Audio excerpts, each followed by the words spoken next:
Hello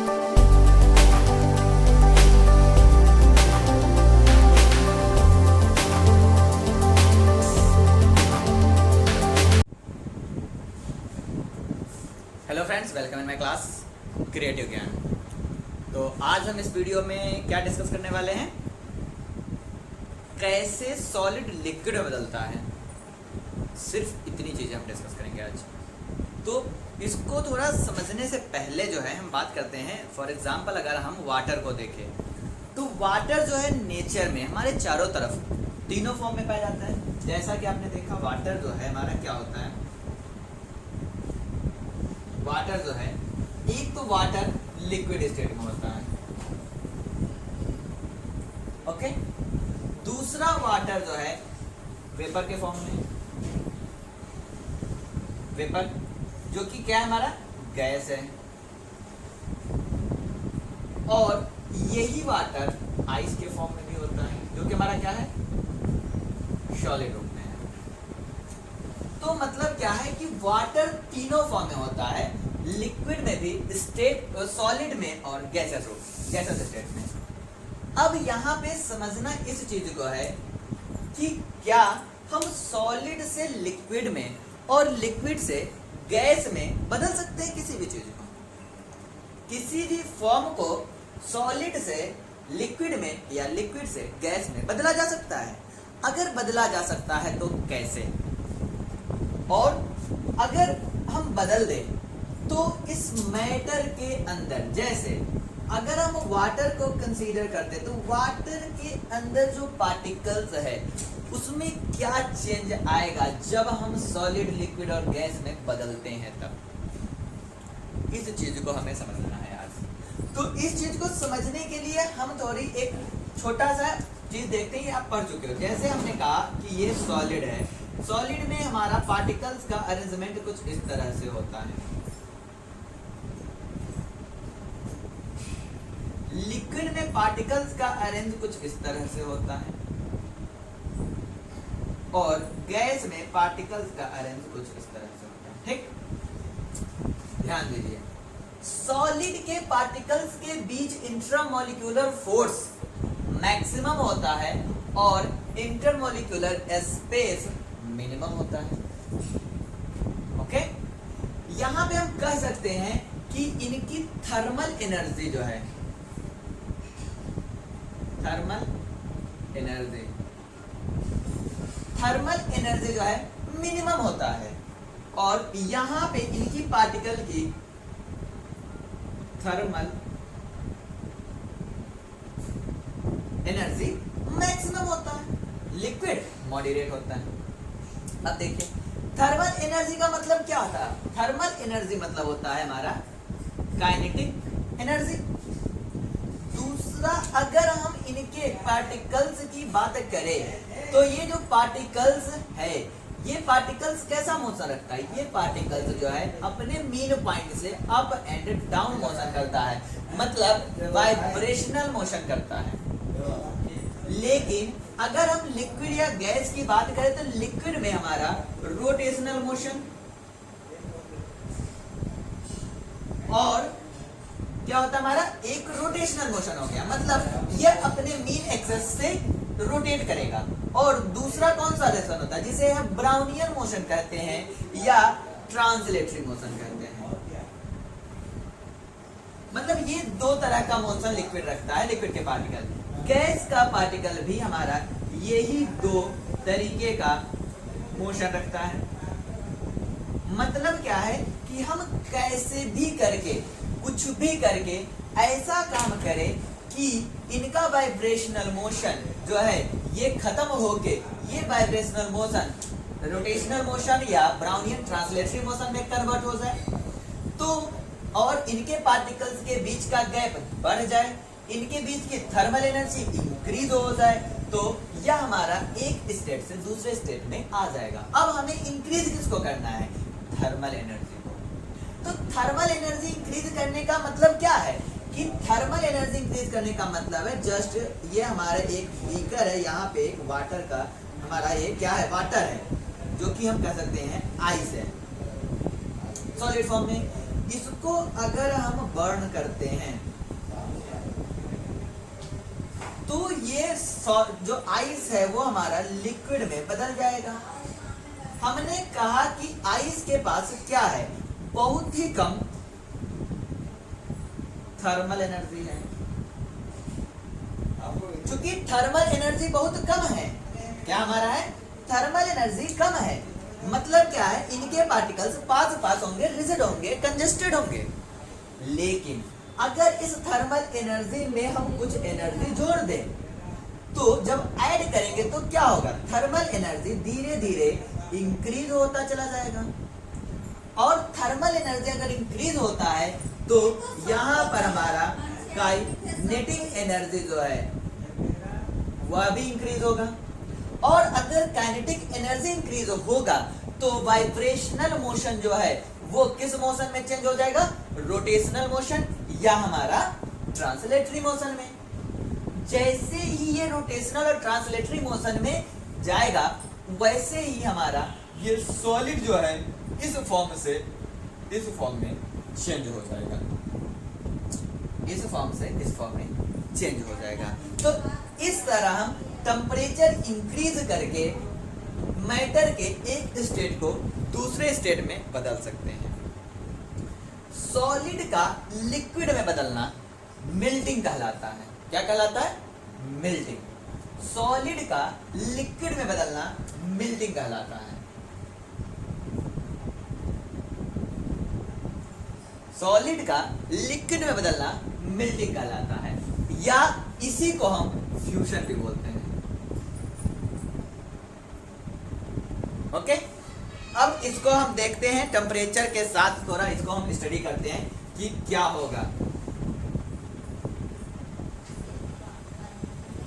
जब हम temperature increase करेंगे। जैसे मैंने कहा कि यह एक सॉलिड है, इनके बीच जो है ये पार्टिकल्स का अरेंजमेंट हमने बना रहे हैं।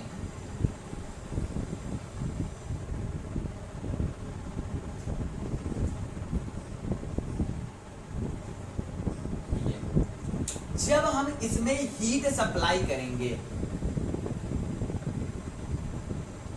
तो क्या होगा, यह हीट जो है यूज होगा इस फोर्स ऑफ अट्रैक्शन को तोड़ने के लिए। यहां पे क्या हमारा फोर्स ऑफ अट्रैक्शन को तोड़ने के लिए यूज होगा ये वाली हीट। ओके, तो जैसे जैसे हीट बढ़ाते जाएंगे वह मिनिमम हीट, क्या वह मिनिमम हीट, कम से कम वह हीट जो या जिस पे हमारा ये सॉलिड जो है लिक्विड में बदलना शुरू हो जाए, स्टार्ट हो जाए, उस मिनिमम हीट को हम मेल्टिंग पॉइंट बोलते हैं। क्या है, वह मिनिमम हीट या वह मिनिमम टेम्परेचर जिस टेम्परेचर पर हमारा सॉलिड लिक्विड में बदलना स्टार्ट हो जाए या सॉलिड मेल्ट होना स्टार्ट हो जाए, उस मिनिमम टेम्परेचर को हम मेल्टिंग पॉइंट कहते हैं।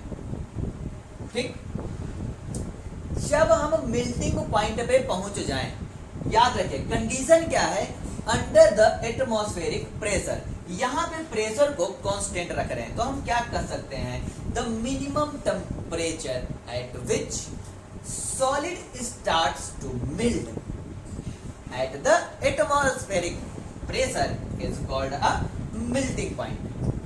अब देखिए, जब हम यहां से जब ये स्टार्ट होना शुरू होगा, सॉलिड से मेल्ट होना शुरू होगा, तो ये जो शुरू हुआ यहां पास अगर हम इसको हीट दे रहे होंगे तब टेम्परेचर इंक्रीज नहीं होगा, पर हीट जो है वो इसके अंदर कंज्यूम होता होगा।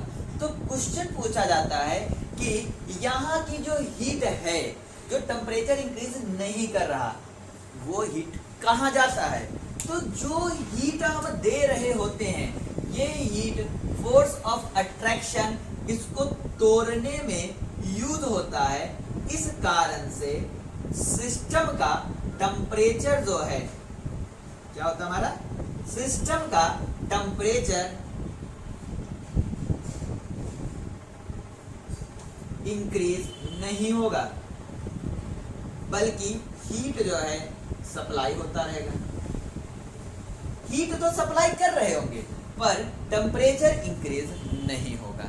तो इस चीज को हम ये कहते हैं कि जब हमने हीट दी तो ये हीट टेम्परेचर को इंक्रीज ना करके यहाँ पे एज अ हिडन रूप में चला गया, और हिडन के लिए यूज करते हैं हम टर्म लेटेंट। तो जो हीट यहाँ पर यूज हुआ, छुपा हुआ है, इसे हम बोलते हैं लेटेंट हीट ऑफ फ्यूजन। क्या बोलेंगे? Latent heat of fusion. तो हम लेटेंट इनको कैसे एक्सप्लेन करें, कैसे डिस्क्राइब कर सकते हैं? Latent heat of fusion is a amount of heat which is necessary to convert 1 kg of solid into the liquid at the atmospheric pressure। क्या हमारा 1 किलोग्राम सॉलिड को एटमॉस्फेरिक प्रेशर के अंदर लिक्विड में बदलने पर के लिए जितनी हीट की जरूरत होगी उतनी हीट को हम लेटेंट हीट कहेंगे। इतने हीट को क्या बोलेंगे हम? Latent heat. प्रोसेस क्या है? फ्यूजन है, तो इसलिए इसे लेटेंट हीट हम किसका? फ्यूजन का कहेंगे। अब चलिए हम एक ग्राफ खींचते हैं जिससे कि आपका थोड़ा एक basic concept, advance concept clear हो सके, how to plot the graph. हम क्या कहेंगे कि ये मेरा y एक्सेस है और ये हमारा x एक्सेस है, ठीक। हमने x एक्सेस पे हीट दी और y एक्सेस पे टेम्परेचर हम मेजर कर रहे हैं।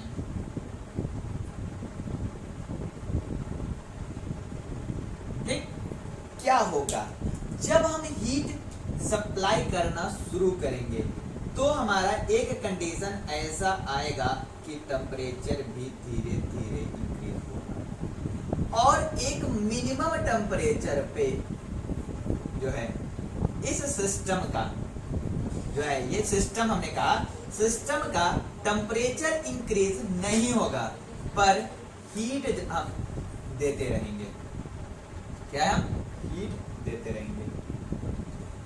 तो जो है क्या हुआ, ये जो मिनिमम टेम्परेचर है जहां से मतलब जहां पे ये एक हमारा स्ट्रेट लाइन आ गया parallel to the X axis, इस मिनिमम टेम्परेचर को हम मेल्टिंग पॉइंट बोलते हैं।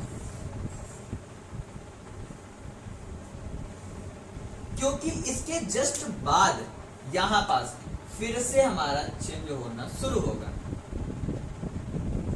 ये हम कहें अगर सॉलिड है तो ये हमारा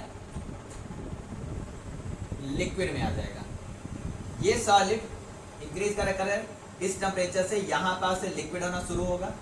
ठीक, अब देखिए इसे तो मेल्टिंग पॉइंट बोल रहे हैं। ये जो इतना एरिया है जिस एरिया में टेम्परेचर तो इंक्रीज नहीं हुआ पर हीट यूज हुआ, इसे बोलेंगे हम latent heat of fusion. Latent heat of fusion. तो मेल्टिंग टेम्परेचर का क्या? Minimum temperature at which solid start to melt at the atmospheric pressure is known as a melting point. अब बताइए एक क्वेश्चन कि मेल्टिंग पॉइंट क्या है? एक मिनिमम टेम्परेचर है, बहुत ही कम टेम्परेचर जहां पे स्टार्ट होता है। तो मेल्टिंग पॉइंट किसको रिप्रेजेंट करता है? मेल्टिंग पॉइंट कब, मतलब मिनिमम टेम्परेचर कब आएगा? जब, जैसे हमने कहा ये दो पार्टिकल्स हैं मैटर के, ठीक, हमने कहा इनका फोर्स ऑफ अट्रैक्शन जो है वो बहुत मतलब कम है। इनका फोर्स ऑफ अट्रैक्शन जो है 5 न्यूटन है, इनका फोर्स ऑफ अट्रैक्शन 10 न्यूटन है और इनका फोर्स ऑफ अट्रैक्शन 15 न्यूटन है।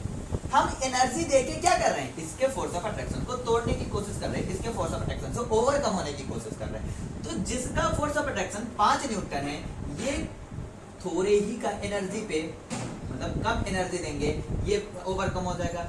E1 यहाँ पे E2 ज्यादा देना पड़ेगा और इस कंडीशन में सबसे ज्यादा देना पड़ेगा।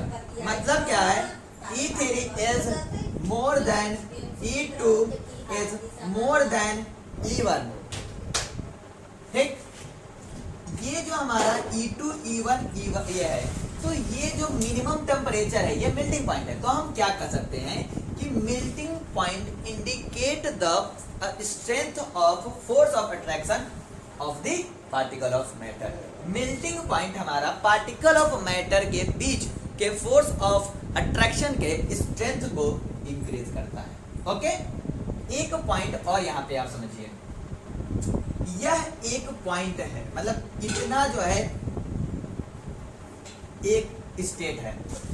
इस स्टेट में क्या है, इस स्टेट में मैटर जो है हमारा दोनों फॉर्म में है, लिक्विड फॉर्म में भी है और सॉलिड फॉर्म में भी है। ठीक, तो अगर हम बात करें इस एक टेम्परेचर पे, क्या इस एक टेम्परेचर पे मैंने कहा for example this is 0 degree C। 0 degree C पे जो आइस है, वो जो वाटर है, वो आइस के रूप में भी होगा और लिक्विड के रूप में भी होगा। लेकिन यहाँ पे क्या है कि आइस के जो पार्टिकल्स के बीच की जो एनर्जी है 0 डिग्री C पे, वो हमेशा कम होगा कंपेयर टू वाटर के पार्टिकल्स की एनर्जी। क्यों कम होगा आइस की, या क्यों ज्यादा होगा वाटर के पार्टिकल की एनर्जी? क्योंकि वाटर की जो पार्टिकल की एनर्जी है, वो कुछ हीट, लेटेंट हीट के रूप में अपने अंदर छुपा रखी है।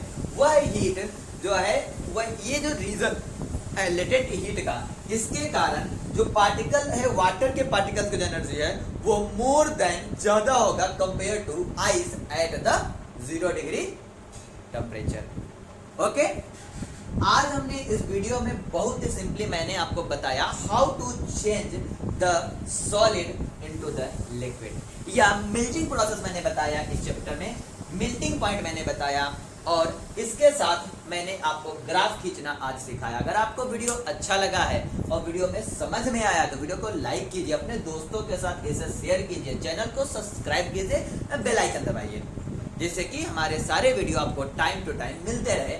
नेक्स्ट वीडियो में हम इसके अपर पोर्शन मतलब बॉइलिंग पॉइंट को स्टडी करेंगे। Thank you for watching this video.